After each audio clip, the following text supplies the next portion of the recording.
বিএনপির 14 পুরুষেরও ক্ষমতা নাই আলেমদের দিকে আঙ্গুল তুলবে। এই সাহসটা পাই মুনাফিকের কারণে, শুধু মুনাফিকের কারণে। তাবলীগ খারাপ এই কথা বলার সাহস পায় কেমনে? আর এক দল টুপিওয়ালা খারাপ বলে, ওই সুযোগেই অন্যরাও খারাপ হয়। না হয় যে আউযুবিল্লাহ বিসমিল্লাহ পারে না, নামাজ নাই, রোজা নাই, হালাল নাই, হারাম নাই, সে কোনোদিন তাবলীগের বিরুদ্ধে সাহস পাবে না কথা বলতে।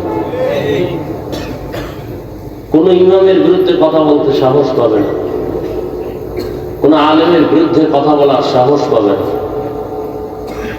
কিন্তু কই, আওয়ামী লীগেও তো আলেম আছে, ওলামা লীগ, বিএনপির মধ্যেও আলেম আছে, কি কর না কেন? ওলামা দল আছে না? সত্য কথা বলতে সমস্যা? কিছু তার ছাড়া মনে করে আমি আওয়ামী লীগের গাড়ি নিতেছি, বিএনপির গাড়ি নিতেছি, সাইজ করতেছি আমরা জাতিরই বলি। এ বুঝার মতো কোনো মেধা নাই। এইরকম তার ছাড়া এখানে বহুত বসা আছে। ফট করে তুমি হুজুরের রাজনীতির অস্কার জুতা দিয়া কানের পর্দা ফাটায় দাও, দিয়া দোষ কোথায়।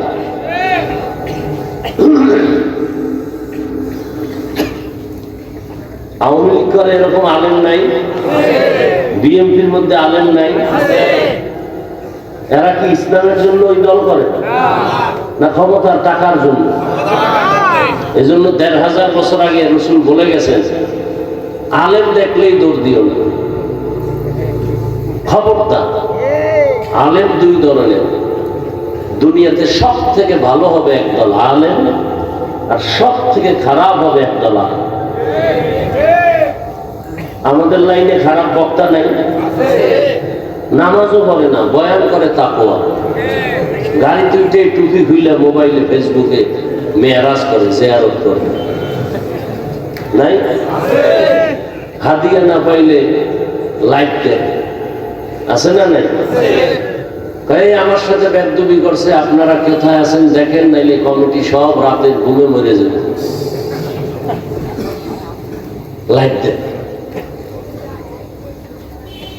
আর আমি লাইক কি জিনিস বুঝি না। এই যে মোবাইলে বই আছে সব ফেরেশতা, কোন বাপের বেটা থাকলে দাঁড়ায় বলেন তো, হাফিজ ভাই টাচ মোবাইল চালাই আমি, কিন্তু কোনো গুনাহ হয় না, হাতের, চোখের, কানের, জবানের, অন্তরে।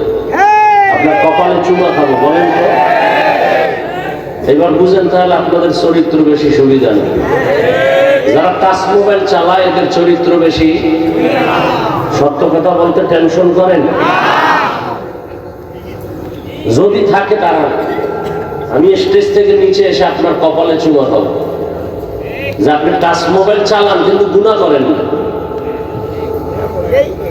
কত চরিত্রহীন আছে টাচ মোবাইলের মধ্যে লক নাম্বার দিয়ে রাখছে, বউকে জানায় না।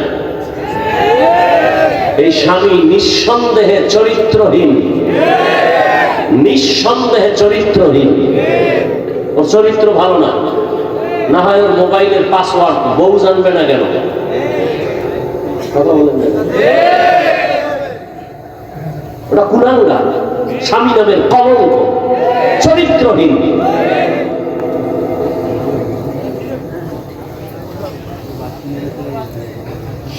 যেই স্ত্রী মোবাইলে লক নাম্বার রাখে, স্বামীকে জানতে দেয় না, ওই স্ত্রীটাও চরিত্রহীন। আল্লাহ হেদায়েত দান করুন। বসছেন বেহেশতের বাগানে, মোবাইলটা লইয়া করতেছেন কবিরা গুনাহ, বাহ শান কপাল। হ্যাঁ, বসছেন বেহেশতের বাগানে, কেমন বাগান?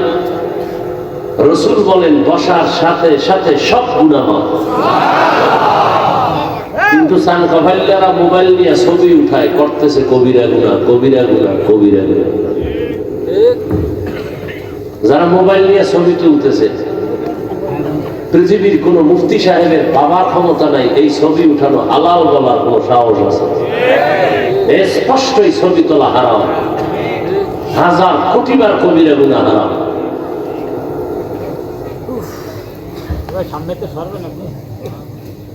আল্লাহ হেদায়েত দান করুন। কিছু চালাক আছে, চালাক, অতি চালাক, শুধু চালাক না। কি চালাক? চালাক ভালো, অতি চালাক। অতি চালাকের আর এক নাম বেয়াদব। চালাক ভালো, কি ভালো না? অতি চালাকের আর এক নাম কি?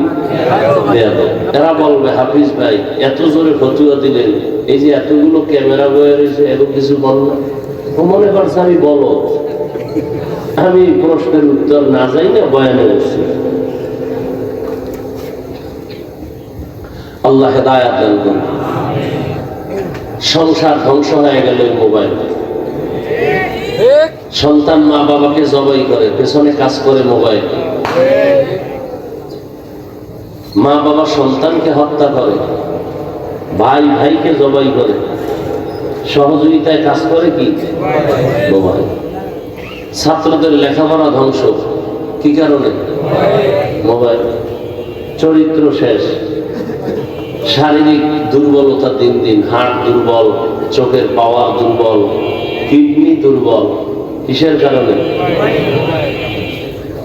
অথচ ডাক্তার দেখায় আমার কিডনি যেন নষ্ট না হয়, চোখ যেন নষ্ট না হয়, অথচ অনায়াসে আমাদের পুরো বডি নষ্ট হয়ে যাইতেছে। কিসের কারণে? এই খবরও নাই, অনেকে বিশ্বাসও করে না। কি বলেন আপনি? আমি হুজুর হয়ে বলছি তো এই জন্য কানে ঢুকে না। গুগলে সার্চ দাও যুবকেরা, বাসায় গিয়ে টাচ মোবাইল দেখলে শরীরের অঙ্গের কি কি ক্ষতি হয় সব বেরিয়ে আসবে। চিকিৎসা বিজ্ঞানী সব ওপেন থিওরি দিয়ে রাখছে যে কি কি অঙ্গের ক্ষতি হয়, চোখের কি ক্ষতি হয়, কানের কি ক্ষতি হয়, ব্রেনের কি ক্ষতি হয়। এই যে মোবাইল মাথার পাশে রেখে রাত্রে অনেকে ঘুমায়, মোবাইল ব্লাস্ট হয়ে যায়, মোবাইল ব্লাস্টে আগুন লেগে মাথা নষ্ট। কারণ এটার মধ্যে একটা ম্যাগনেট আছে। এই যে বাড়ির ছাদের উপরে টাওয়ার লাগায় মোবাইল আছে না, দেখবেন যত ঠাড়া পড়ে বিজলি সব ওই টাওয়ারে টানে। 3 কিলোমিটার যত বিজলি হবে সব টাওয়ারে টানবে, এবং এই টাওয়ারের আশেপাশে যারা থাকবে ওদের ব্রেন নষ্ট হবে, দিন দিন ঘাটতি হবে, ব্রেন ভারবে না। এটা আমার আব্বার কথা, এত চিকিৎসা বিজ্ঞানীদের থিওরি। যত আধুনিকতা তত মরণ ফাঁক। ফ্রিজ আসছে, খাওয়ার ভিটামিন হজমে লাগছে। ফ্রিজ আসছে, খানার ভিটামিন কি হয়ে গেছে? কথা বলেন না, এটি লেখেন। ফ্রিজের যত ভাত আছে, ভাত ফ্রিজে রেখে যদি আপনি খান, 100 না ওভার 100 চ্যালেঞ্জ, আপনার কোনোদিন ডায়াবেটিস হবে না। ভাতে ওজন বাড়তে পারে কিন্তু ডায়াবেটিস হবে না। এবার বুঝলেন যে ফ্রিজ কি পরিমাণ ভিটামিন আপনাকে সাপ্লাই করতেছে।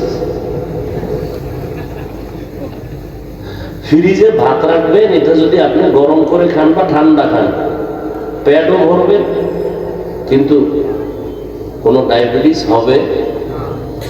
আসতে বলেন কত পার্সেন্ট বললাম?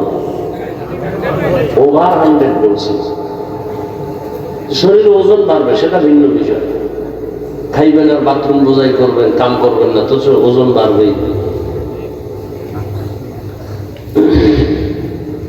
রাইস কুকারে কারেন্টে ভাত রান্না, ভাত আছে না, ভিটামিনের পুষ্টিও। মাছ, ইলিশ মাছ কত মজা, 1 মাস ফ্রিজে রাখেন না, কি মজা পায়। আর এমনি তো আল্লাহ কুদরতে ইলিশের মজা নাই, আগের সেই ইলিশের ঘেরানো নাই, তেলও কি আছে, সব ইন্ডিয়ান নাম হয়ে গেছে।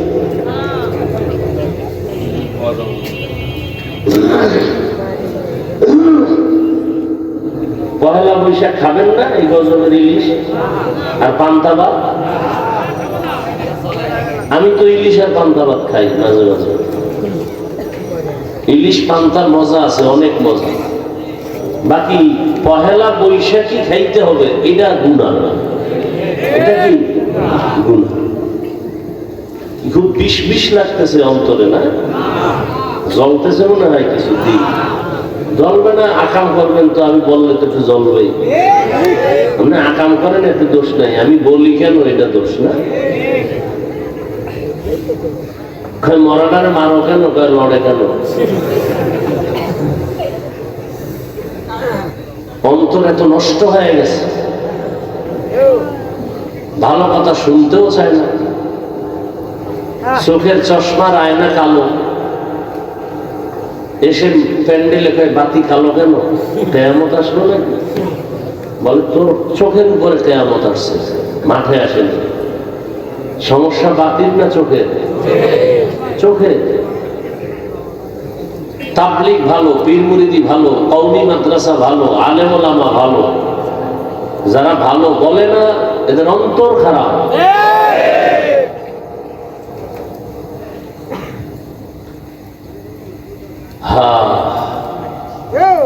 কোরআনে হাকিমের সূরাতুর রহমানের শুরু থেকে 2-3 টুকরা আয়াত আমি আপনাদের সামনে পড়েছি। সংক্ষেপ সময় আমি আয়াত এবং রাসূলের একটি হাদিসও পড়েছি। তরজমাটা বলে কিছু ব্যাখ্যা আপনাদেরকে শোনাবো, যদি আপনাদের ধৈর্য থাকে। উঠা বসা করলে আমি আস্তে মোনাজাত দিয়ে নেমে যাব, কারণ জোর করে বয়ান শোনাবার জন্য আল্লাহ আমাদেরকে পাঠায় নাই। লা ইকরাহা ফিদ্দীন, জোর করে কাউকে নামাজি বানানো যাবে না, বানাইলে সওয়াব হবে না। জোর করে কাউকে কালেমার রশি গলায় দেয়া যাবে না, দিলেও কোনো সওয়াব। যে দাড়ি রাখবে না তাকে জোর করে দাড়ি রাখানো যাবে না, রাখাইলে সওয়াব। তাহলে কি করা যাবে? শুধু বুঝানো যাবে। এই ওয়াজ মাহফিল শুধু বুঝাইতেছি, এটা করলে লাভ, এটা করলে ক্ষতি, এই বুঝিয়ে দিতেছি। তাবলীগওয়ালাদের একই কাজ। তবে ভাষা হয়তো কারোটা একটু নরম, কারোটা গরম মানুষ হিসাবে, সেক্ষেত্রে ক্ষমা চাই। আল্লাহর কাছেও ক্ষমা চাই, আপনাদের কাছেও ক্ষমা চাই। মানুষ হতে পারি না, মানুষ হতে পারলে তো যারা মানুষ হয়েছিলেন এও বয়ান লাগে না। চট্টগ্রামের পটিয়া থানা মেইন কেন্দ্রে একটি মাদ্রাসা আছে, বিশাল বড় জামিয়া ইসলামিয়া পটিয়া মাদ্রাসা।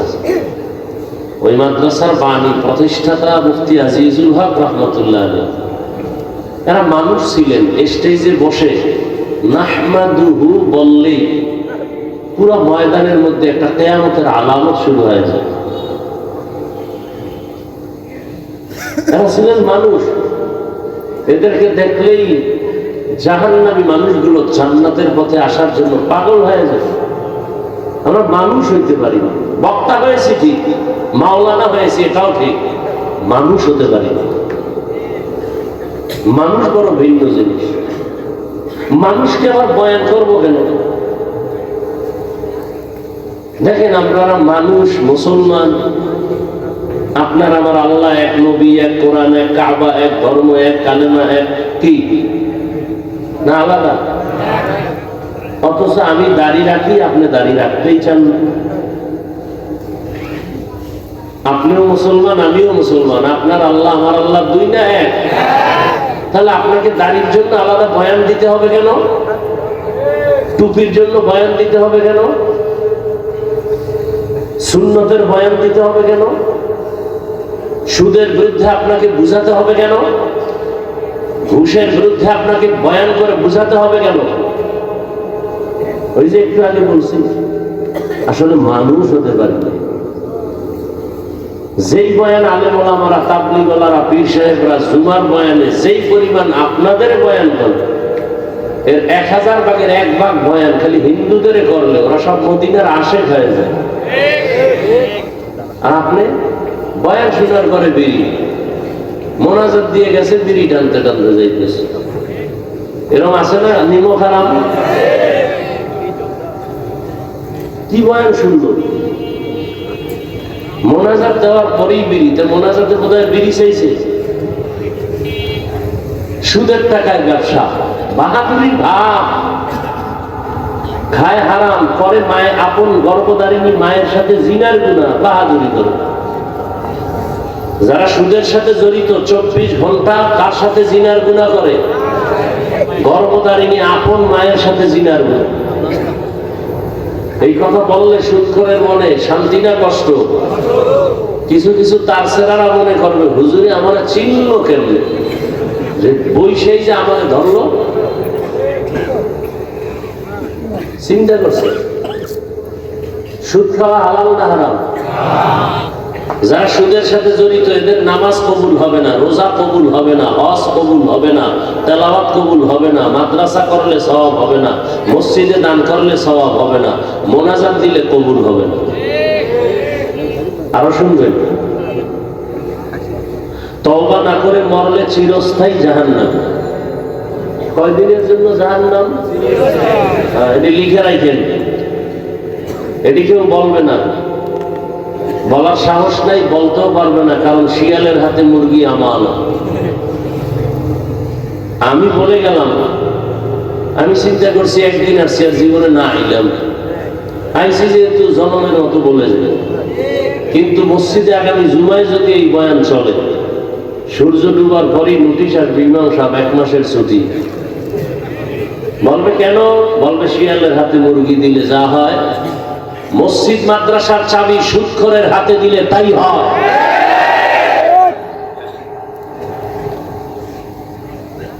আল্লাহ হেদায়েত দান করুন। সুদখোরের মতো নিকৃষ্ট মানুষ দুনিয়াতে নাই। কয়েকটা সুদখোরের নাম লেখা ধান খেতে রাখলে ওই ধান খেতে আর পোকা আসে না। এবার বুঝেন ওরা কেমন দামি।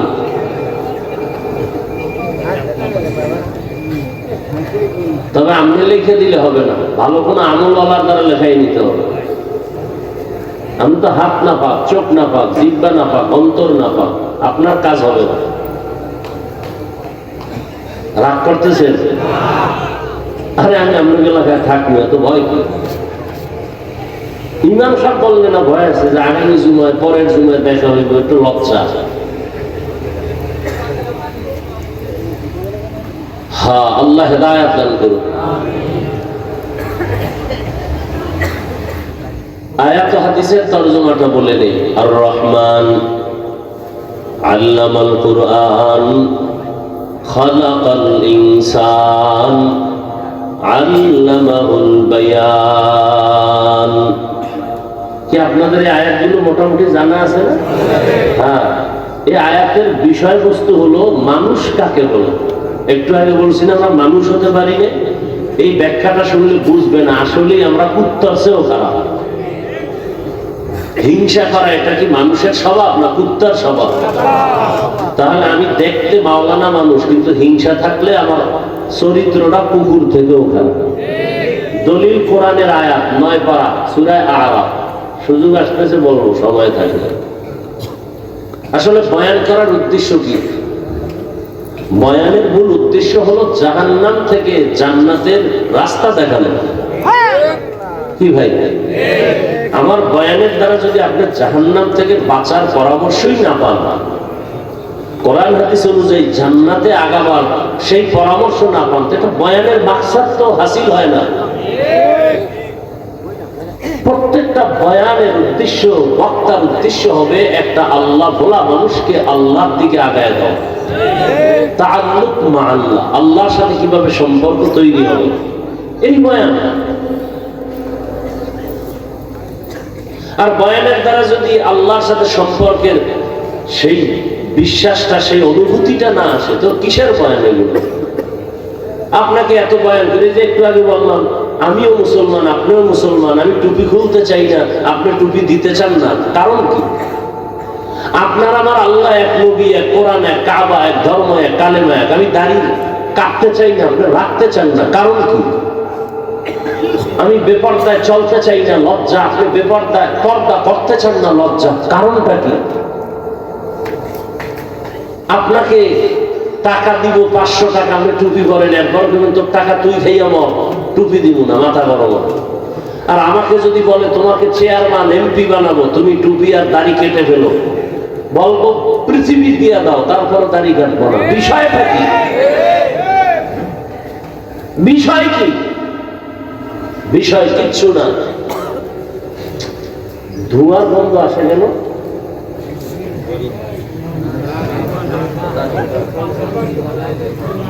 হ্যাঁ, প্রচন্ড ধোঁয়ারা কি আসতেছে, গন্ধ, বিড়ির গন্ধ না, ধোঁয়া ধোঁয়া ধোঁয়া। এটা কোথাও কিছু জ্বালাচ্ছে, মহা মুসিবত, আমাদের জন্য খুব ক্ষতিকর বিষয়গুলো। ওই আইসা ঢুকছি রুমে, একেবারে হুজুরে আসবে, একেবারে খুব মোহাব্বত লাগে, এমন স্প্রে মারছে, 5 মিনিট গামছা দিয়ে নাকটা আটকে আছে। আবে কঠিন ধোয়ার গন্ধ আসতেছে, অসহ্যকর অবস্থা, কঠিন অবস্থা, শ্বাস বন্ধ হয়ে যাওয়ার অবস্থা। এরা চিন্তা করে যে হুজুরে আসছে যেহেতু একটু টের পেয়ে যাও, আমরা এই সিবার ভিতরে আছি।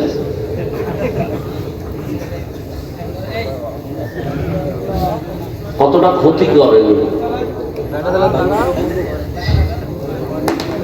ফ্যান দিলে দিতে হবে সামনে থেকে, সামনে থেকে এদিকে দিতে হবে, তাও আস্তে দিতে হবে, জোরে না। আবার একটু আর এক মেশিন ছাড়লেন আওয়াজ দিয়ে, বন্ধ করেন।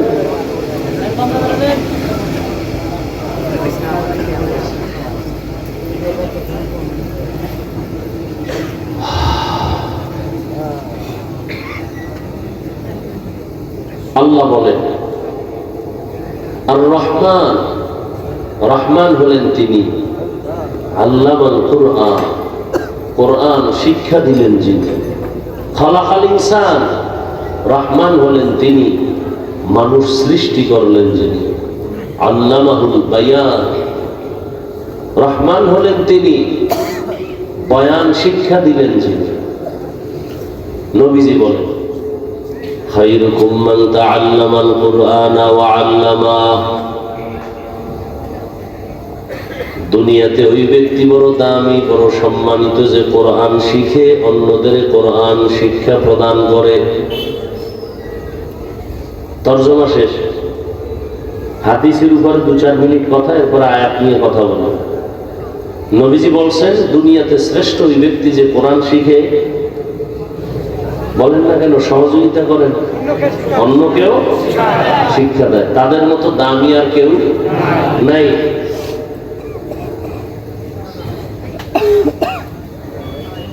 এটার দ্বারা কি মাকসাদ, কি উদ্দেশ্য, কি খুব খেয়াল করুন। যেমন মাদ্রাসায় ওস্তাদ ছাত্রদেরকে ডাইরেক্ট পড়ায়, পড়ো আলিফ বা তা, এটা ডাইরেক্ট কোরআন শিখানো।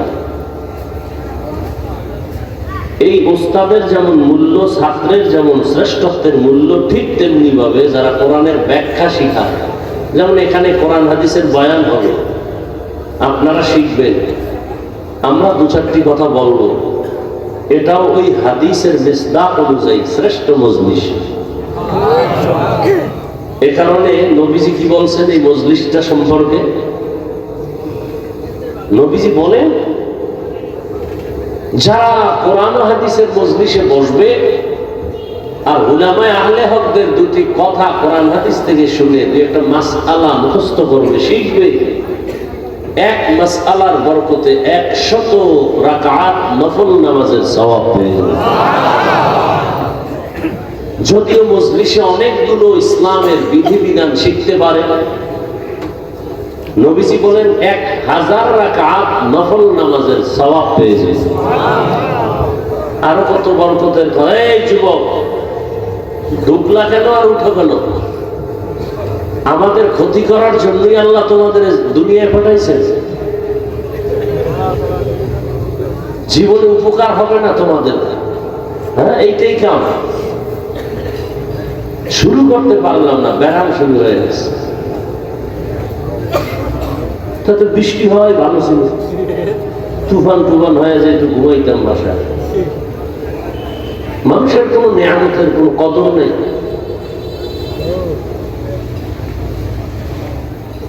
বসার যদি দীর্ঘ টাইম বসার অভ্যাস না থাকে, কেন আমাদের চোখের নজরে থাকেন? আপনারা দূরে থাকেন, কমিটি মাইক লাগাইছে না দূরে, আপনাদের ব্যারামওয়ালাদের জন্যই তো এত দূরে মাইক লাগায়, যে বহু দূরে বসে বিড়ি টানবেন আর রস শুনবেন, ফজর নামাজ না পড়ে ঘুমাবেন, খালাস। আমাদের সামনে আসবেন, বসবেন, আবার ডিস্টার্ব কেন করবেন? অন্যের ক্ষতি কেন করবেন বলেন? কত মানুষ বসে বয়ান শুনতেছে, আপনি উঠে গিয়ে কতটা ডিস্টার্ব করেন।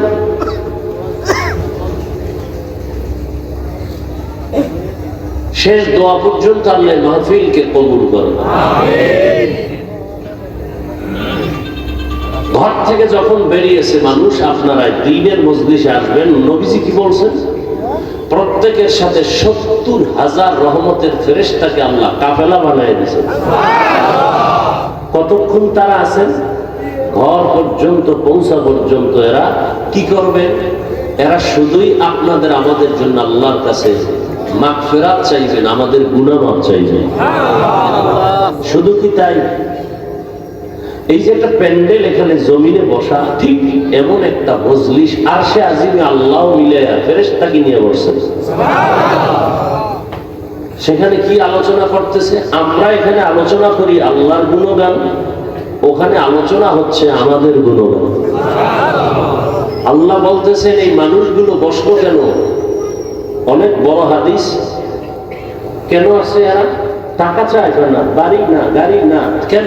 আল্লাহ আপনাকে চায়, আর জান্নাত চায়, আর জাহান্নাম থেকে মুক্তি চায়।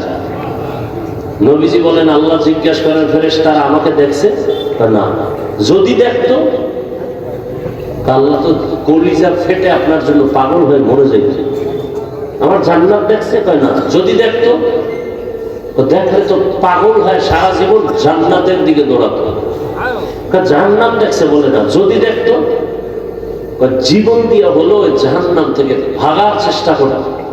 আল্লাহ বলেন, তোমরা যেহেতু সাক্ষী দিলা, এবার তোমরা সাক্ষী থাকো। আমি বলতেছি এরা এখানে আসা মাত্র আমি সবার জীবনের সব গুনাহ মাফ করে দিই। কিছু লোক তো অশুনতে আসে না, তামসা দেখতে আসছে। কেমন হুজুর, চেহারা দেখতে আসছে, কোন দলের হুজুর, টুপির সাইজ কি, এরকম আছে না কিছু? এখন কি করবেন? এগো মাফ করে দেবেন। কেন? চিটা যেমন ধানের দামে বিক্রি হয় না, ঠিক যারা এখানে আল্লাহর মহব্বতে আসছে এরা ধানের সমতুল্য, যারা আসছে শুধু তামাশা দেখতে এরা চিটার সমতুল্য।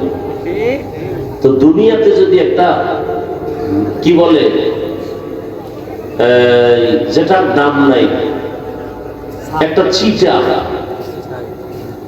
এটার যদি মূল্য থাকে ধানের সাথে এটার বিক্রি হয়, কেউ বলে না যে চিটা আলাদা করো, ধানগুলো আমাকে দাও, বলে না। তো দুনিয়ার মানুষ যদি এটাকে করতে পারে, আমি তো আরো দয়াময়। আর মানুষ তো আমিই বানাইছি, আমি কেন করবো না? যারা আসছে আমাকে পাওয়ার জন্য আর আমার মজলিসের কাছে আসছে। একটা লোক আতরের দোকানের পাশে দাঁড়ানো, দাঁড়ায় ঘেরান পাইতেছে মজা, আর একজনে কিনা পকেটে নিতেছে। ওই লোকটারও মনে চায় কি চায় না? চায়, কিন্তু টাকা নেই। তো টাকা না থাকলে কি হবে? ঘেরান পাইনি, পাইনি না, ওইটা আবার কোনো আটকায় রাখা যায়? পাইতেছে। ওই ঘেরানটায় মজা আছে না নেই? টাকা না থাকলেও, কিনতে না পারলেও তো ঘেরান পাওয়া। ঠিক যারা ময়দানের পাশে আসছে, ওয়াজ শুনতে আসে নাই, এরাও তো কিছুটা আল্লাহর মহব্বতের ঘ্রাণ এখান থেকে পাবে। অতএব এদের বরকতে আল্লাহ ওদেরকেও মাফ করবে। এত বড় মজলিসে আসিয়া বসার পরেও কি মোবাইলটা হাতে নেওয়ার মানে কি? আচ্ছা, 24 ঘন্টাই তো এই মোবাইল নিয়ে থাকে। এই স্বামী, বউরে সময় দাও না বাবা, এই মোবাইল। বাবা সন্তানকে সময় দেয় না, মোবাইল। তো 24 ঘন্টাই তো বাথরুমে গিয়েও মোবাইল। আল্লাহ নিয়ে আসছেন বেহেশতের বাগানে, 2 ঘন্টা মোবাইল না চালাইলে কি হবে?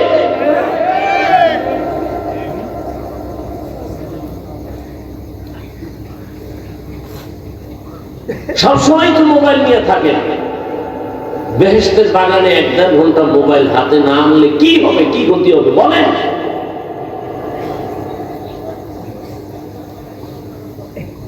না দেখাচ্ছেন আমি মোবাইলওয়ালা, তবে আমার দেখাইলে ক্ষতি হবে। বয়ানের পরে দেখবেন জিনেরা মোবাইল নিয়ে গেছে। বহু জিন এখানে আছে মোবাইল নেওয়ার জন্য। জিনেরা দেখা যায়, মোবাইল চোরেরও দেখা যায়। খালি কপালে হাত দিয়া মাই কলারে করবে মোবাইল ঘোষণা দাও। আবার ওই স্টেজের তলে, জুতার তলে খুঁজে মোবাইল নিয়েছে, জিনের তলে খুঁজে মোবাইল, এখানে মোবাইল আছে। মোবাইল দেখায় না, জিনরা দেখলেই কিন্তু টার্গেট করবে যে না এটা নিলে 2 দিনের বাজার হবে। দেখেন না, জিনেরা দেখলেই কিন্তু নিয়ে যাবে। শেষে আমও যাবে, ছালাও যাবে। আল্লাহ, তাহলে এটা একটা শ্রেষ্ঠ মজলিস। কিসের কারণে? কোরআনের কারণে। কিসের কারণে? সোহবতে সালে তোরা সালে কুনাত, সোহবতে তালে তোরা তালে কুনাতে জমানা, সোহবতে বা আউলিয়া বেতেরা জসদ সালা তাআত বেরিয়া।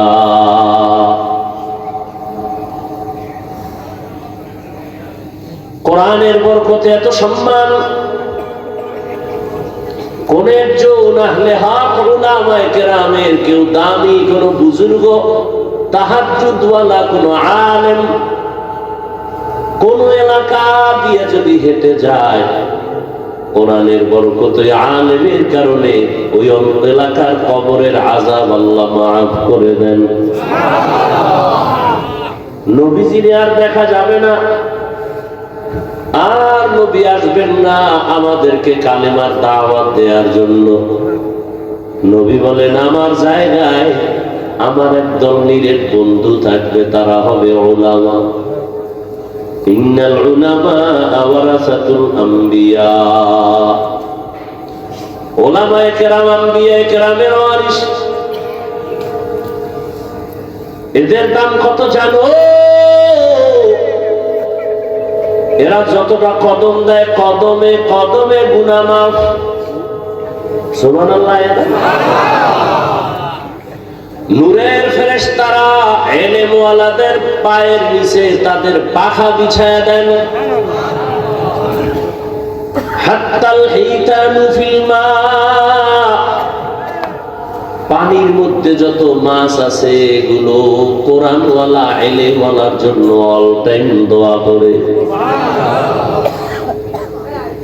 ইলমের বরকত, ইলমেরা ইজাজ করদান বেহিসাব, খালকেরা দাদান জওয়াবে বা সওয়াব, হক নাদারত দোস্তে খালকা জারেরা, নিস্তে ই খসলত একে দিনদারেরা।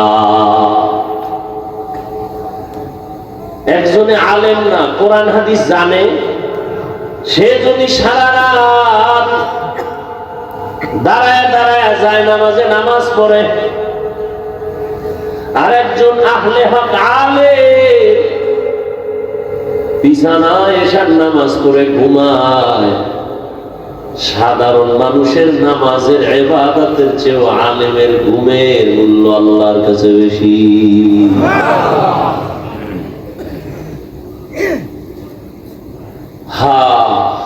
কত মর্যাদা! কিয়ামত পর্যন্ত এই জাতিকে জান্নাতের পথ দেখাবে একমাত্র উলামায়ে আহলে হক। আর কোনদিনে জমিনে আবু বকর, ওমর, ওসমান, আলী আসবেন না।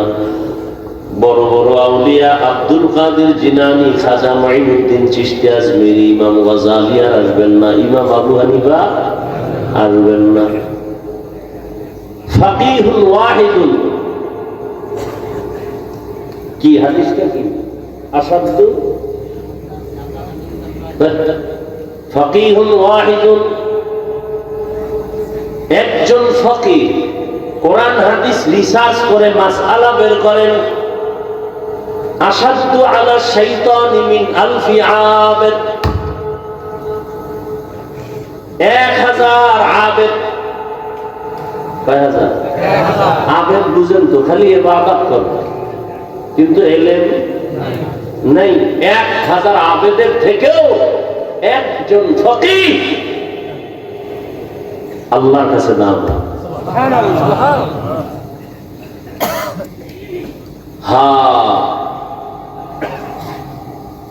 ভাইরা আমার, এই শ্রেষ্ঠ মজলিস পুরা চারপার্শ্ব থেকে নূরের ফেরেশতারা হাতে হাত লাগাইয়া আরশে আজিম পর্যন্ত তারা সিরিয়ালে দাঁড়ানো। এখান থেকে যদি কেউ মোনাজাত দিয়া তওবা করে বিদায় হয়, রহমতের নবী বলতে মায়ের গর্ভের বাচ্চা যেমন দুনিয়াতে নিষ্পাপ ভূমিষ্ঠ হয়, কোরআনের বাগান থেকে একজন মানুষ ওই রকমই নিষ্পাপ বাড়িতে ফিরে যায়। সোহবতে সালেহ তোরা সালেহ গুনা, সোহবতে তালে তোরা তালে গুনা। আল্লাহ রাসূল বলেন, যারা কোরআন শিখে, যারা শিখায় তারা দামি। শুধু তাই না, একজন আলেম কোরআনের হাফেজ এই মাদ্রাসায় পড়ে 5 ওয়াক্ত নামাজ বা জামাত আদায় করেন, কিন্তু গরীব, শীতের পোশাক কেনার টাকা নাই, বাবা খানার টাকা দিতে পারে না। এই ছেলেটা কোরআন পড়ে আর একজনে খানা দেয়, আছে না? মশারি কিনে দেয়, কিতাব কিনে দেয়, জামা কিনে দেয়। কত টাকাওয়ালা আছে বলে একজন এতিম সন্তানকে আমি আলেম বানানোর খরচটা মাসে মাসে দিব, দাও মাদ্রাসায় পড়াও। ওই কোরআনের হাফেজটা আলেম হইয়া আল্লাহ থেকে যে পুরস্কার পাবে, ওরে টাকা দিয়া খানা দিয়া সহযোগিতা করে যে আলেম বানানোর পেছনে সহযোগিতা করলো, ওই একজন সহযোগী খানা খাওয়ানেওয়ালা হাসরের ময়দানে ওই হাফেজে কোরআনের সমপরিমাণ পুরস্কার পেয়ে জান্নাতে যাবে। হাদিসে পাকে আর এক ঘটনা আছে, হাসরের ময়দানে আল্লাহ পাকের আদালতে একজনের ফয়সালা হবে, জাহান্নামে যাও, কোনো আমল নাই। ফেরেশতার হাতে হ্যান্ডকাপ লাগায় দেয়, এর আমল নাই, কোনো নেক আমল, জাহান্নামে পাঠায় দাও। ফেরেশতারা যখন হাতে হ্যান্ডকাপ লাগাইয়া জাহান্নামের দিকে যাবে, এই আসামি বারবার পেছনে ফিরে তাকাবে। আল্লাহ বলবেন, ফেরেশতারা দাঁড়াও। এই বান্দাটা বারবার পেছনে তাকায় কেন? ফেরেশতারা বলেন, আল্লাহ আপনি জানেন, আমরা জানি না। আল্লাহ বলবেন, আমি অবশ্যই জানি। ওই বান্দা বারবার পেছনে তাকাইয়া অপেক্ষায় আছে, আমি রবের একটু দয়া তার উপরে হয়নি, ও চায় আমি একটু দয়া করি। আচ্ছা দাঁড়াও তো, দেখি তো কোনো দয়া করার লাইন আছে। নবীজি বলেন, আল্লাহ বলবেন, ফেরেশতাদের আমল নামাটা একটু তল্লাশি করো, দেখো কোনদিন কোরআন শিখছেনি। আমল নামা তল্লাশি দিয়ে দেখবে কোনদিন কোরআন হাতেও নেই নাই। না, আল্লাহ নাই নাই, কোরআনের সাথে সম্পর্ক নাই। আচ্ছা দেখো তো, কোরআন ওয়ালা যারা, তাদের সাথে একটু সম্পর্ক আসেনি দেখো। এমন একজনের সাথে মহব্বত আছে কিনা যে আলেম? ফেরেশতারা আমলনামা তল্লাশি করে দেখবে, এমন কোন পরিচয় নাই, জীবনে আলেমের সাথে মুসাফাও করে নাই। আল্লাহ কইবে, শেষবারে একটা ঝাড়া দাও। কি বলবে? দেখো এই বান্দার সাথে এমন কোন বন্ধু আছে নি যে বন্ধুর সাথে আলেমের মহব্বত আছে?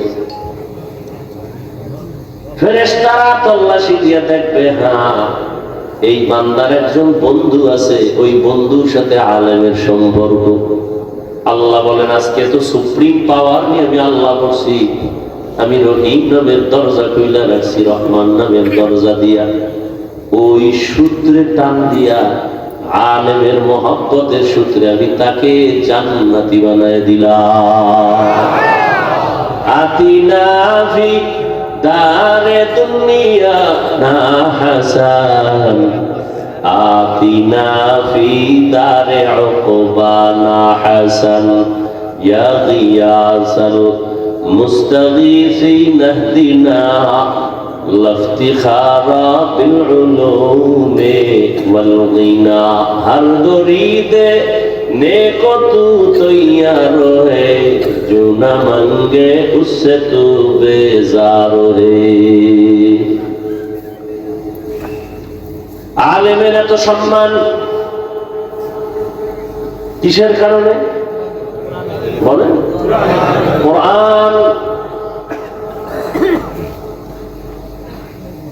এ কারণেই তো রহমতের নবী দুনিয়াতে আসছেন। কোন জায়গায় বলতে পারবেন নবীজি আসছেন দুনিয়াতে? কোন জায়গায়? আমরা তো যশোরে। কোথায়? মক্কা নগরীতে আসছেন আমার রহমতের নবী। কেমন অবস্থা যখন মক্কার মানুষ ছিল চরিত্রহীন, লম্পট, এতটাই খারাপ, নারী পুরুষ একসাথে উলঙ্গ হয়ে বাইতুল্লাহ তাওয়াফ করে। কি বলবেন সুবহানাল্লাহ? এটা আবার ধাক্কা দিতে হবে না? কি শুনলেন জীবন বরবাদ।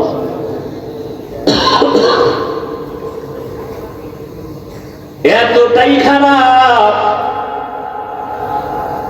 ঘরে কোনো কন্যা সন্তান হলেই বাবার মাথা গরম, মেরে গলা টিপে মেরে ফেলে। নারী সমাজের বোঝা, নারী দেখতে পছন্দ লাগে না। কন্যা হলেই বাবার মাথা নত হয়ে যায়, সমাজে মুখ দেখাবো কেমনে। ছেলে হলে খুশি। বুঝেন কত খারাপ। ১৫০০ বছর পর আমার দেশের সমাজে এখনো কিছু কুলাঙ্গার আছে, মেয়ে হলে বেজার হয়। আসেনি? বউয়ের সাথে রাগ করে কথা বলে না। পেতনির ঘরের পেতনি সব মেয়ে দাও কেন? সন্তান কি বউ দেয়? কে দেয়? কেমন তার সেনা বোকা। সন্তান দেয়ার মালিক কে? না শাহজালাল? লিল্লাহি মুলকুস সামাওয়াতি ওয়াল আরদ ইয়াখলুকু মা ইয়াশাউ ইনাসাও ওয়া ইয়াহাবু লিমান ইয়াশাউ আয-যুকুর আও ইউযাওবিজুহুম যুকরানা ওয়া ইনাসা ويجعل من يشاء عقيما إنه عليم قدير।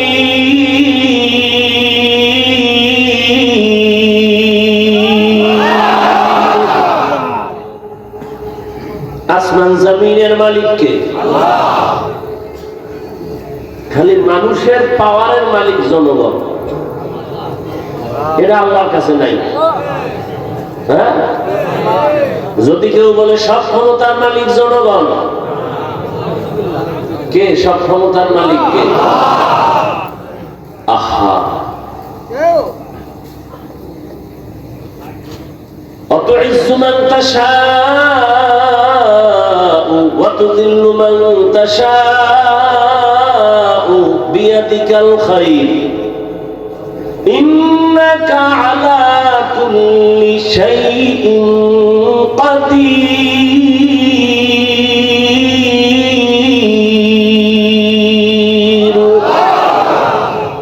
সব ক্ষমতার মালিক কাদের কুদরত দারি বর কামাল আনতা রব্বি আনতা হাসবি জুল জালাল তুহি কাদের জলিলুল্লাহ জাহাদা বহর হালে তুহি মেরা নিগাহদা। কষ্ট হইতেছে না? তাই ভাই আপনার দাওয়াত বলে আলহামদুলিল্লাহ, আপনার বাড়ি কেন? জিন্দেগি মে বন্দেগি তু করনা হে, जिंदगी में बंदगी तू करना है, जिंदगी पे बंदगी शर्मिंदा है, जिंदगी पे बंदगी शर्मिंदा है। दुनिया में हो दुनिया का तलबगार न हो,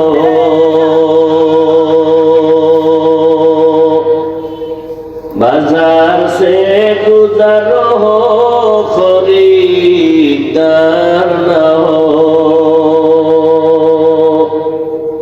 ये दुनिया एक मिसल कागज़ फूल है, ये दुनिया एक मिसल कागज़ फूल है, जिंदगी में बंदगी तू करना है, जिंदगी में बंदगी शर्मिंदा है, जिंदगी में बंदगी शर्मिंदा है, जिंदगी में बंदगी कुन बंदगी, बंदगी में जिंदगी शर्मिंदगी। আল্লাহ তাআলা বলেন, রহমতের নবীকে আমি হেদায়েতের বার্তা নিয়ে পাঠিয়ে দিলাম। মক্কার মানুষ এতটা খারাপ, কন্যা পছন্দ করে না, গলা টিপে মেরে ফেলে,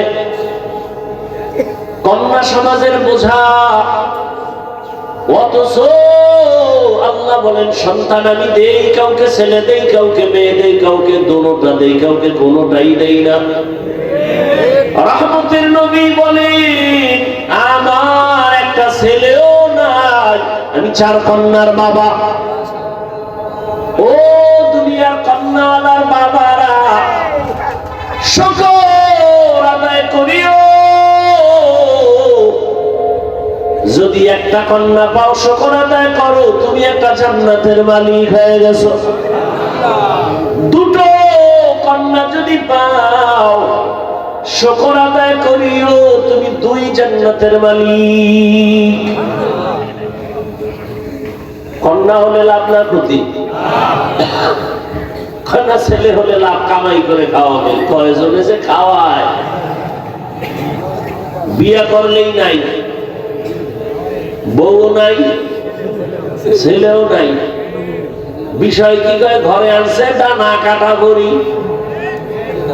কি কাটা ভরি? ডানা কাটা ভরি আনার পরেই ঘরে কয়, তোর বাবার ডানা ভালো না, কেটে ফেল।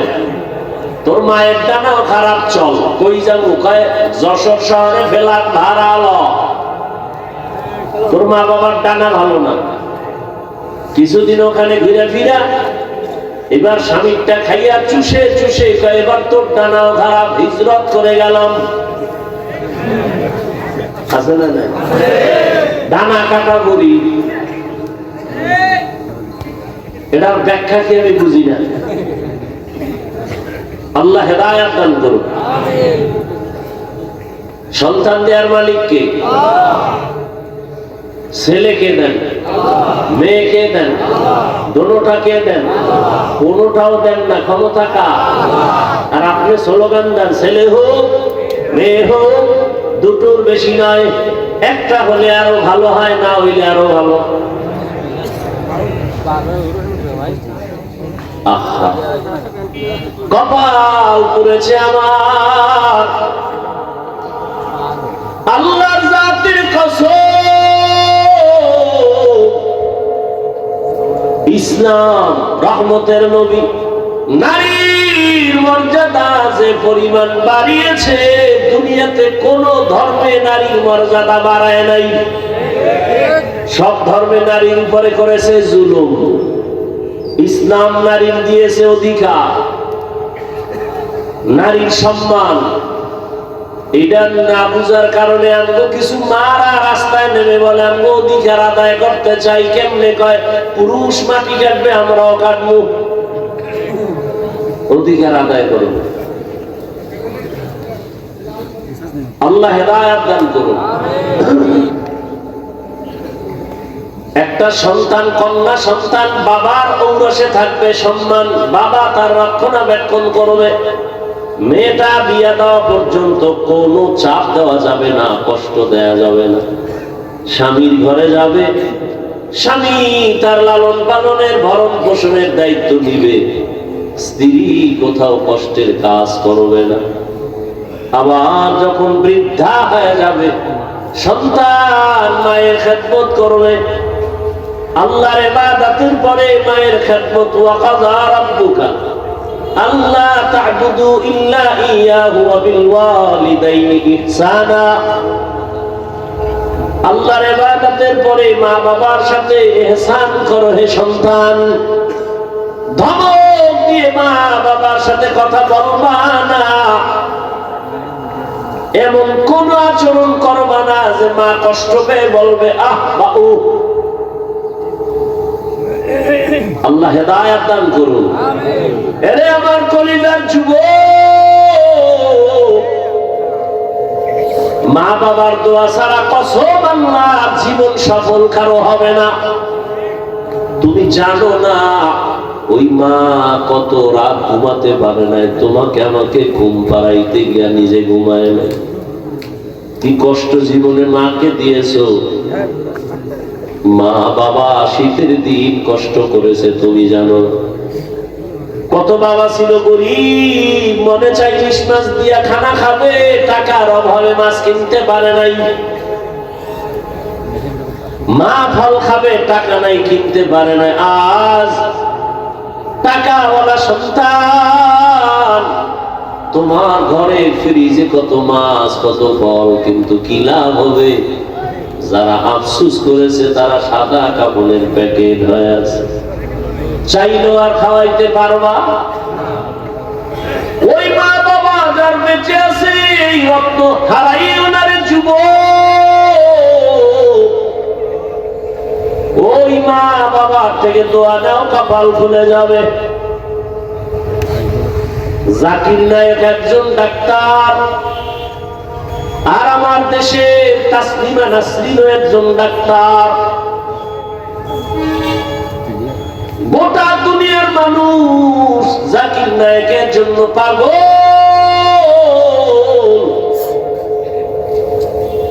টাকার গরমে, ক্ষমতার গরমে। আর তাসলিমা নাসরিনের জন্য মানুষ ধিক্কার জানায়। ও মইরা গেল, ওর লাশটা বাংলাদেশে আসবে না। ভাইরা আমার, আল্লাহ তাআলা বলেন, রহমতের নবীকে দুনিয়ায় যখন আমি পাঠাইলাম, মক্কার অবস্থা বড় খারাপ। এতটা করুণ ওই মক্কার মানুষের চরিত্র, এত খারাপ। কন্যা সন্তান পছন্দ করে না। কন্যা হলে বাবা পাগল। কত বাবা আপন কন্যাটার গলা টিপে দুনিয়াতে পাথর চাপা দিয়ে মেরে ফেলেছে। অথচ তাকায় দেখছি যার ঘরে ছেলে আছে মেয়ে আছে, খবর নিয়ে দেখে একটা ছেলের অন্তরে যেই পরিমাণ বাবার প্রতি মায়া ভালোবাসা, এর থেকে শতগুণ মায়া একটা মেয়ের অন্তরের ভেতরে চলে। মা বাবা অসুস্থ হয়ে গেলে ছেলে বলে সুস্থ হয়ে যাবে, আর মেয়েটা যদি শ্বশুর বাড়ি থাকে পাগলের মতো কান্না করে, আমার আব্বার কি হালাত। পাগলের মতো দৌড়ায়, আমার আব্বা অসুস্থ। ঘরে থাকতে চায় না, পাগলের মতো হয়ে যায়। রহমতের নবী বলেন, আমিও চার কন্যার বাবা। আমার কন্যার কথা যখন মনে করে সহ্য করতে পারি না। আমার কনিষ্ঠ কন্যা ফাতেমা নবী কোথাও যদি যাইতেন সর্বশেষ ফাতেমার থেকে বিদায় নিয়ে যাইতেন, আবার দাওয়াতের কাজ শেষ করে যখন রহমতের নবী বাসায় ঢুকতেন, সবার আগে ফাতেমার ঘর দিয়া তারপরে নবী বাসায় যেতেন। একদিন নবী আসছে, তার নাতি হাসান হুসাইনের খবর নেয়, ফাতেমার খবর নেয়। আজ নবী ঘরের দরজায় সালাম দিছে, আসসালামু আলাইকুম ইয়া আহলাল বাড়ি। ঘরের থেকে কোনো আওয়াজ নাই, নীরব নিস্তব্ধ। ও পর্দার আড়ালের মা বোনেরা ভালো করে শুনেন, রহমতের নবী ফাতেমার বাড়ির দরওয়াজায় দাঁড়িয়ে সালাম দিতেছেন, কোনো জবাব নাই। আবার আওয়াজ দিলেন, আসসালামু আলাইকুম ইয়া আহলাল বাইত। ও ঘরওয়ালা, দরজা খোল। এখনো কোনো আওয়াজ নাই। মায়ার নবী আবার পেরেশান হয়ে গেলেন, নাকি আমার নাতিও মারা গেল না, আমার ফাতেমাও মারা গেল। আবার আওয়াজ দিলেন, আসসালামু আলাইকুম ইয়া আহলাল বাইত। ঘর থেকে আওয়াজ আসতেছে ফাতেমার কচি কণ্ঠ। রহমতের নবী, ঘরের মধ্যে চুপচাপ বসে আছি, দয়া করে আজ দেখা দিয়েন না, আপনার সামনে দাঁড়াবার মতো কোনো কাপড় আমার নাই। রহমতের নবী কান্না করে। রহমতের নবী একটা চাদর দিয়ে কাঁদা, চাদর পরে আসো।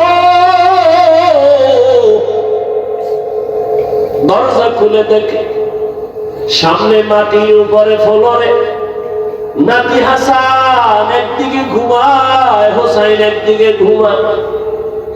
নানার কণ্ঠের আওয়াজ পাইয়া হাসান হুসাইন লাভ দিয়ে নানার গলা জড়ায় কাঁদে, আর কয়, ও নানা, আব্বুর বিচার করো, আমাদের আজ খানা দেয় নাই,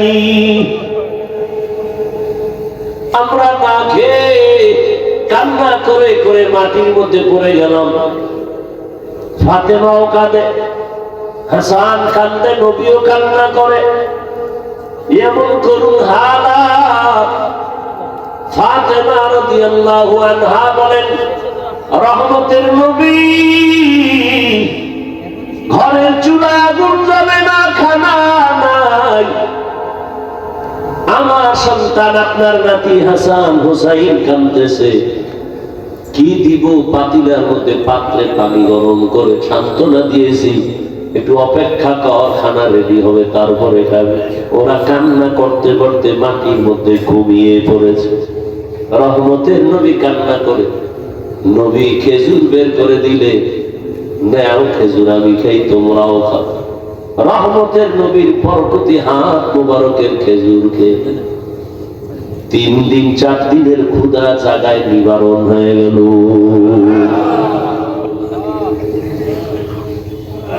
আল্লাহ তাআলা বলেন, রহমতের নবী আসছেন মক্কা নগরীতে। মক্কার মানুষগুলো এখনো তাদের ওই চরিত্রের কোনো ভালো দিক এখনো আসে নাই। নবীও কাউকে কালেমার কথা বলেন না, নামাজের কথা, রোজার কথা বলেন না। সর্বশেষ আল্লাহ তাআলা কোরআন দিলেন। 40 বছরের পরে রহমতের নবী কোরআন পেয়ে দাওয়াতের কাজ শুরু করেন, আর মানুষকে বলে, এক আল্লাহর ইবাদত করো, আল্লাহর কাছে মাথা নত করো, ইবাদত করো, মূর্তি পূজা ছেড়ে দাও।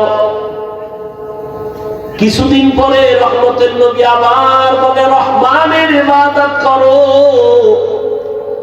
মুশরিক বেঈমানেরা কয়, ও আব্দুল্লাহর সন্তান, এতদিন তুমি এক আল্লাহর কথা বলেছো, আজ আবার তুমি রহমানের কথা বলো।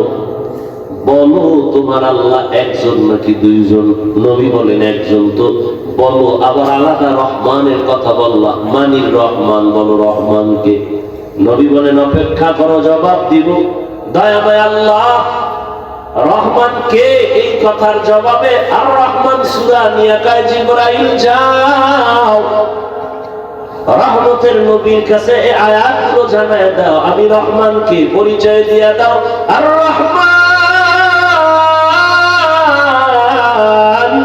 আল্লামাল কুরআন খালাকাল ইনসান আল্লামাহুল বায়ান। রহমান হলেন তিনি, কোরআন শিক্ষা দিলেন যিনি। রহমান হলেন তিনি, মানুষ সৃষ্টি করলেন যিনি। এখানে বুঝার ব্যাপার। আল্লাহ বলেন আমি রহমান কেমন? আগে কোরআন শিখাইয়া তারপরে মানুষ বানাইলাম। অথচ বাস্তবে দেখি তার উল্টা। আল্লাহ আগে আমাদের সৃষ্টি করেছেন, তারপরে আমরা বড় হয়ে কোরআন শিখেছি। এটাই তো বাস্তব। আমরা কি আগে কোরআন শিখছি? কিন্তু আল্লাহ কি বলেন? আর রহমান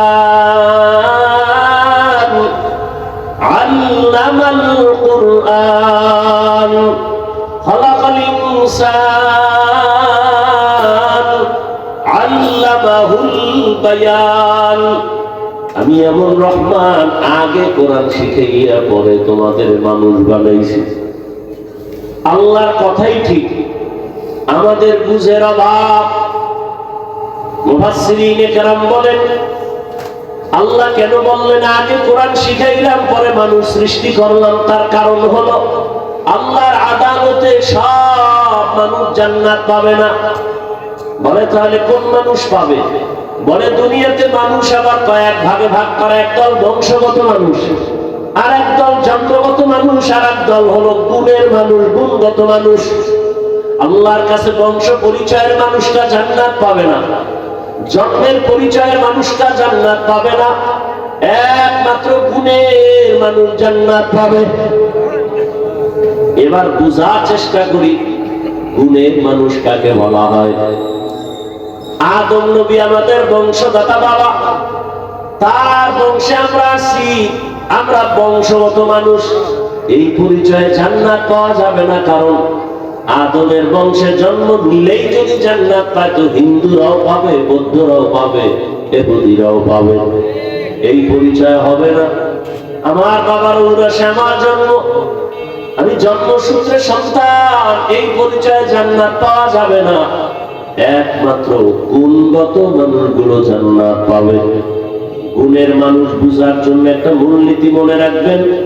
দুনিয়াতে যত বস্তু বানায়, বানানোওয়ালারা এমনি বানায় না, কোনো কাজের জন্য। যেমন আমি মাউথ নিয়ে কথা বলি, মেশিনে তাই না হরেন থেকে কথাটা অনেক দূরে ভাষায় দিতেছে। এক কথায় মাইকওয়ালা মাইক যখন বানাইছে কি কাজের জন্য? বলে আওয়াজটা দূরে নেওয়ার জন্য। কথা ঠিক না? আজীবন মনে রাখবেন, যেই বস্তুটা যেই কাজের জন্য বানায় ওই কাজটাই হলো ওই বস্তুর গুণ। বলেন তো মাইকের গুণ কি? আওয়াজ দেওয়া। বাতিওয়ালা বাতি বানাইছে কেন? আলো দেওয়ার জন্য। তাহলে বাতির গুণ কি? আলো দেওয়া। পাখাওয়ালা পাখা বানায় কেন? বাতাস দেওয়ার জন্য। পাখার গুণ কি? বাতাস দেয়া। মাইক যদি আওয়াজ না দেয় বলবে এটাকে ভেঙে ফেলে দাও, এটা গুণের মাইক না। বাতি যদি আলো না দেয় বলবে এটা ফেলে দাও, এটা গুণের বাতি না। এবার আমাকে জবাব দেন, দয়াময় রব্বুল আলামিন মানুষ কেন বানাইছেন? কি বিড়ি টানার জন্য? আলেমরে গালি দেওয়ার জন্য? মা বাবার সাথে বেয়াদবি করার জন্য? কেন বানাইছেন?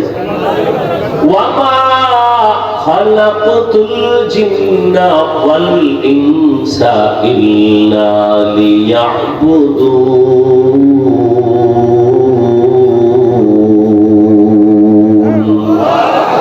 মা খালাকাতুল জিন্না ওয়াল ইনসি বাখাত জুযউ ইবাদত লিস্তে মাকসুদ আজ্জাহা। দয়াময় আল্লাহ মানুষ বানাইছেন ইবাদতের জন্য। কোন কাজের জন্য? ইবাদত। অতএব মানুষের গুণের নাম হলো ইবাদত। আল্লাহ ইবাদতের জন্য মানুষ বানিয়েছে।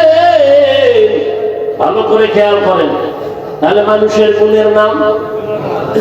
এখন এই ইবাদতটা কি মন গড়া না কোনো নিয়ম আছে? আছে আছে। ভাই নিয়ম জানতে হলে কোথায় যাও? বলে কোরআন ধরো। সব নিয়ম কোথায় আছে? কোরআন বুঝি না কেমনে? কয় হাদিস ধরো, কোরআনের ব্যাখ্যা হাদিস। বলে কোরআন হাদিস কিছুতেই পারি না। বলে কোরআন হাদিস বুঝার জন্য উলামায়ে কেরামের কাছে যাও। উলামায়ে কেরামের থেকে কোরআন হাদিসের ব্যাখ্যা যাই না, নিয়ম অনুযায়ী ইবাদত করলে তুমি গুণের মানুষ। গুণের মানুষ হলেই তুমি বিনা হিসাবে জান্নাতি।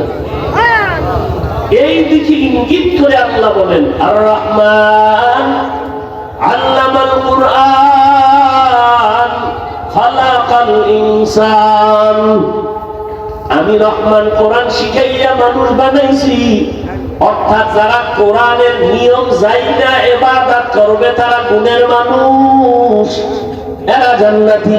তাহলে গুণের মানুষ হতে হলে লাগবে কোরআন, কোরআন বুঝতে হলে লাগবে হাদিস, হাদিস কোরআন বুঝতে হলে লাগবে ওলামা। তাহলে সব কথার মূল কি? কোরআন হাদিস না বুঝা ইবাদত হয় না। ইবাদত না করলে গুণের মানুষ, গুণের মানুষ না হলে জান্নাত কপালে আসবে।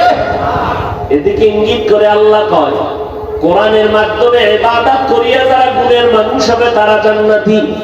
আল্লাহ বলেন, এদিকে ইঙ্গিত করে বললাম আমি আগে মানুষ বানাই নাই, আগে কোরআন শিখায় তারপরে মানুষ বানাইছি। ও আল্লাহর বান্দারা, এই গুণের মানুষ তৈরি হওয়ার ফ্যাক্টরির নাম হলো মাদ্রাসা। সারা দুনিয়ার বেঈমান আর মুনাফিকরা পাগল হয়ে গেছে, মাদ্রাসা তালা লাগাও, মাদ্রাসা বন্ধ করো। এইবার শিখবে কি? শিখবে স্কুলে কি? সরাতে আজাদা, সরাতে আফা, কথা বলে। আর মাদ্রাসায় কি করে? সরাতে উজু, সরাতে আল্লাহ।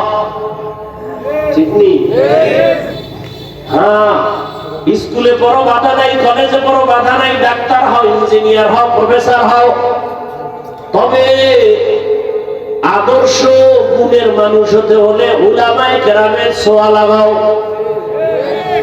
উলামায়ে কেরামের ছোঁয়া পাইয়া স্কুল কলেজের ছাত্ররা নামাজি। বলেন, ডাক্তার, প্রফেসর, ইঞ্জিনিয়ার, আলেম ওলামাদের ছোঁয়া পেয়ে 5 ওয়াক্ত নামাজি আসেনি। অতএব স্কুলে পড়া খারাপ। কত যুবক রাস্তায় গাড়ি চালায়, নামাজ পড়ে নাই? নদীর মধ্যে মাছ ধরে নামাজ পড়ে, কৃষি কাজ করে নামাজ পড়ে, র্যাব, আর্মি, পুলিশ, বিডিআরের চাকরি করে নামাজ পড়ে। ও পর্দার আম্মা জান, আপনার মতো কত মা, কত বোন এই এলাকায় আছে নামাজি পর্দাওয়ালা নাই?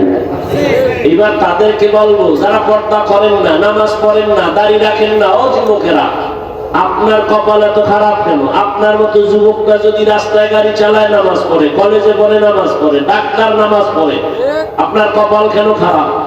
ও মা, আপনার মতো মা যদি নামাজ পড়তে পারে, আপনি কেন বেপরদায় রাস্তায় ঘুরেন, মার্কেটে দৌড়ান? এখনো সময় আছে, গুণের মানুষ হইয়া কবরে যান, সন্তানটাকে কোরআন পড়ায় আদর্শ ডাক্তার বানায় দেন।